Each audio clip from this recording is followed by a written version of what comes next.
والصلاة والسلام على سید المرسلین اما بعد فاعوذ باللہ من الشیطان الرجیم بسم اللہ الرحمن الرحیم۔ درود پاک پڑھ لیجئے۔ اللہم صلی علی سیدنا و مولانا محمد و بارک وسلم صلاۃ و سلام علیک یا سیدی یا رسول اللہ۔ آج انشاءاللہ العزیز نبی مکرم صلی اللہ تعالی علیہ وسلم کی عاجزی تواضع کے حوالے سے جو انشاءاللہ ہم سماعت کریں گے۔ حضور علیہ الصلوۃ والسلام کی شان تواضع بھی سارے عالم سے نرالی تھی۔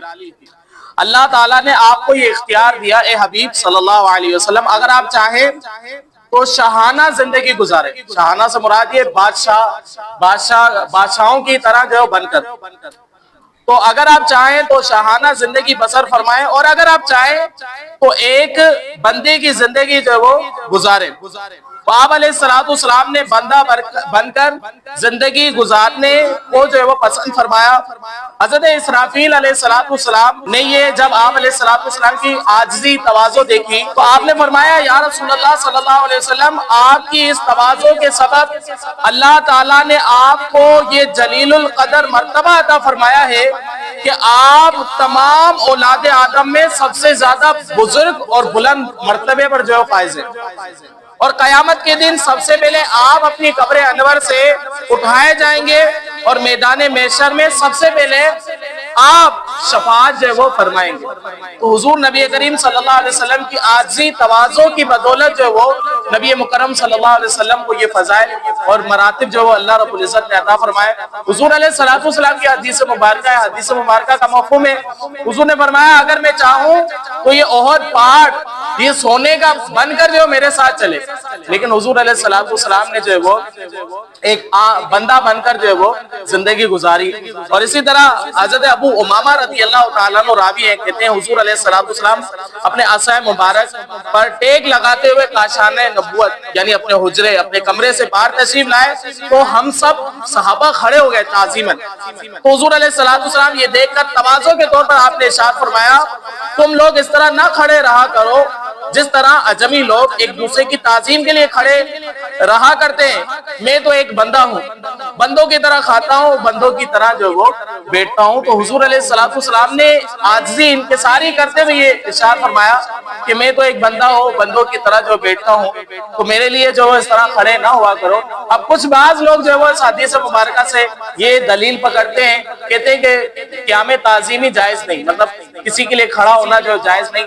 حالانکہ نبی مکرم صلی اللہ علیہ وسلم جیسی ہستی کے لیے، حضور علیہ السلام کے لیے کھڑا ہونا یہ تو مطلب یہ کہ صحابہ کرام علیہ رضوان کا معمولات میں سے تھا۔ جب بھی رسول کریم علیہ السلام تشریف لاتے صحابہ کھڑے ہو جایا کرتے تھے متعدد حدیث مبارکہ میں۔ یہاں جو حضور علیہ السلام نے فرمایا کہ میرے لیے نہ کھڑے ہوا کرو، یہ حضور علیہ السلام نے بطور عاجزی انکساری کے طور پر جو ارشاد فرمایا، اور ورنہ جو وہ حضور علیہ السلام کا خود فعل اس بات پر دلالت کرتا ہے۔ نبی مکرم صلی اللہ علیہ وسلم حضرت فاطمہ الزہرا رضی اللہ تعالی عنہا جب تشریف لاتی حضور علیہ السلام ان کے لیے کھڑے ہو جاتے اور کھڑے ہو کر ان کی پیشانی پر بوسہ دیتے، اور نبی مکرم صلی اللہ علیہ وسلم ان کو جو اپنی جگہ پر جو بٹھاتے تھے۔ حضرت فاطمہ الزہرا رضی اللہ تعالی عنہا تو پتہ چلا قیامے جو بندہ کسی کے لیے جو کھڑا ہوتا ہے تو یہ کھڑا ہونا جو ہے وہ بالکل جائز ہے۔ کوئی بڑا ہے، والد صاحب ہے، استاد ہے، پیر ہے، تو کوئی بھی مہذب شخصیت ہے اس کے لیے کھڑا ہونا جو ہے بالکل جائز ہے۔ حضور علیہ السلام نے یہ جو ارشاد فرمایا یہ عاجزی انکساری کے طور پر جو ارشاد فرمایا، ورنہ ابو داؤد شریف ترمذی کی روایت ہے، حضرت ابو ہریرہ رضی اللہ تعالیٰ عنہ راوی فرماتے ہیں کہ رسول کریم علیہ السلام جب تک ہم سے گفتگو فرماتے رہتے ہم جو وہ کھڑے رہتے، یہاں تک کہ حضور علیہ السلام ہماری آنکھوں سے اوجھل ہو جاتے پھر جو ہم بیٹھ جاتے تھے، ورنہ حضور علیہ السلام کے لیے ہم کھڑے رہتے۔ تو صحابہ کرام علیہ رضوان کا جو ہے یہ معمول تھا، حضور علیہ السلام کے لیے جو ہے وہ تعظیم کھڑے ہو جایا کرتے تھے۔ حضور نے یہ جو ارشاد فرمایا کہ حضور علیہ السلام نے عاجزی انکساری کے طور پر فرمایا، لیکن یہ جو لوگ اس طرح کی باتیں کرتے تھے اصل میں ان کے سامنے جو وہ سارے دلائل نہیں ہوتے۔ جب سارے دلائل نہیں ہوتے تو نتیجہ درست نکلے گا خراب نکلے گا، نتیجہ خراب نکلے گا۔ جس کو ساری مطلب یہ جو دلائل ہیں وہ سارے دلائل نہیں بتاؤ، وہ جب نتیجہ نکالے گا تو وہ نتیجہ غلط نکالے گا۔ ہاں جس کے پاس سارے دلائل موجود ہو، وہ سارے دلائل دیکھنے کے بعد جو نتیجہ نکلے گا وہ نتیجہ کیا نکلے گا؟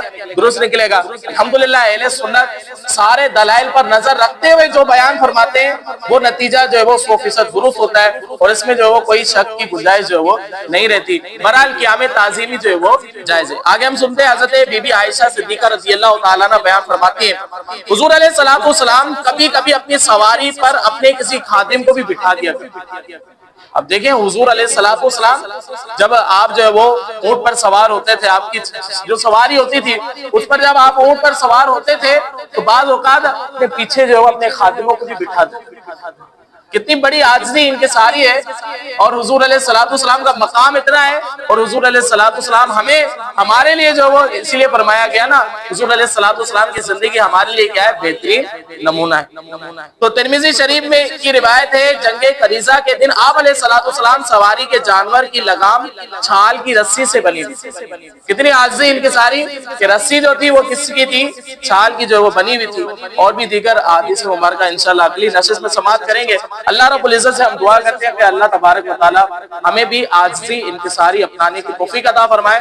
آمین بجاہ نبی الامین صلی اللہ علیہ وسلم۔